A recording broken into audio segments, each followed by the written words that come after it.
Good morning, everyone. It is Mike and the incredibly lovely, beautiful Yvette. Thank you. Good morning. Good morning. It's Wednesday. It is Wednesday, and we're going to tell you two stories today, quick stories that have, really good lessons in them. So Yvette is going to start us off this morning. Okay. Well, this story, there was an old man in a village, and he was the most miserable old man, such misfortune in the village. He was always spewing the nastiest words, and no one wanted to be around him. He was so gloomy and constantly complaining about everything and always in a grumpy mood.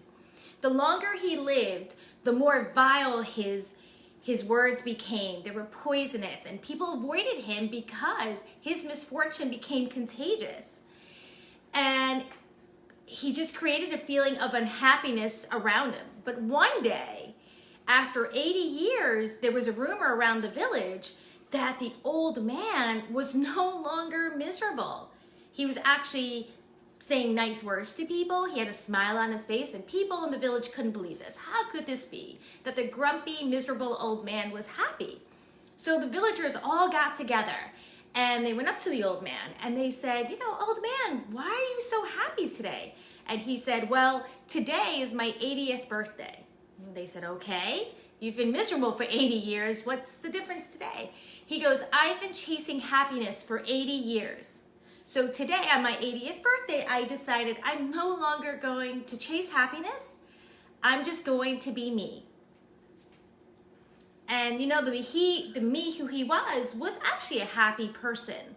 Right, so that's a great point, right? How many of us chase the things that we want in life only to be frustrated and upset and miserable? Sometimes just by being ourselves and allowing the space for it to happen and acting on the messages that we get from inside will get us exactly where we want to go, but we can do it in a place that's happy and content.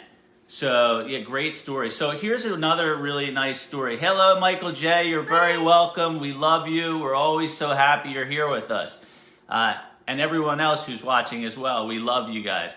So this is a great story.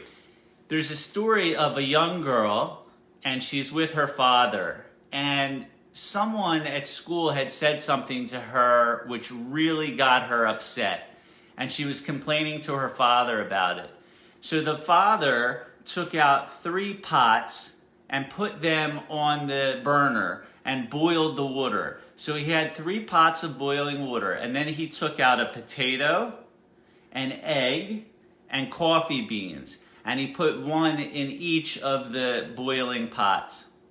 And after about 10 minutes or so, he took out each item, and so he had a hard potato, which he took out, which when it was in the boiling water, it became soft. And then he had an egg with a real fragile layer around it, and the inside was all liquid, that became hard. And then he took out the coffee beans, and the coffee beans stayed the same. Not only did they stay the same, but they added flavor to the water. Mm-hmm. And so the father says to the girl, when someone comes at us with anger and upset and says things to us that may not be very nice, we have a choice. We could be like the potato and become soft and cry and get all upset and let it affect us. We could be like the egg and become hard on the inside, angry, resentful, and then, and hold all that inside. Or we can be like the coffee bean and not allow it to affect us. And in fact, rather than letting it affect us, we add flavor, we give love to that person, and we send love to them.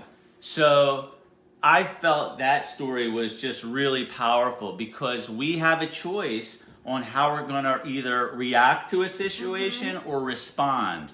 And by being the coffee bean, we're responding and we're adding love to that person. Now, even if we don't say it directly to their face after the fact, if we just say, hey, you know what?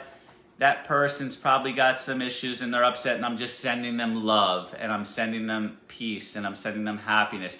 Now we're not being affected by it, and we're spreading flavor to the person. So that's it. Those are our stories for today. Do you have any stories that you can tell us? Comment below. Let us know what you thought of the stories, if you learned anything from them. And any closing words? Well, no, with the last story, I mean, this is something we practice every morning. Yes. You know, sending love to others. It's not easy, but I have found this week, I can say, I have stopped myself. Which is wonderful. And then I just say, okay, I'm sending that person love. And then I feel much better because I start getting upset and it's just like, okay, just send them love.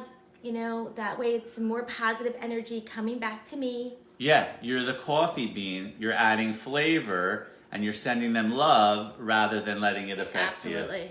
So that's great. So Allison, you caught us at the tail end. So start from the beginning and you can watch. And I think you'll really enjoy these stories. Thank you guys for joining. We will see you tomorrow morning at 7:35. Have a great one. Have a great one.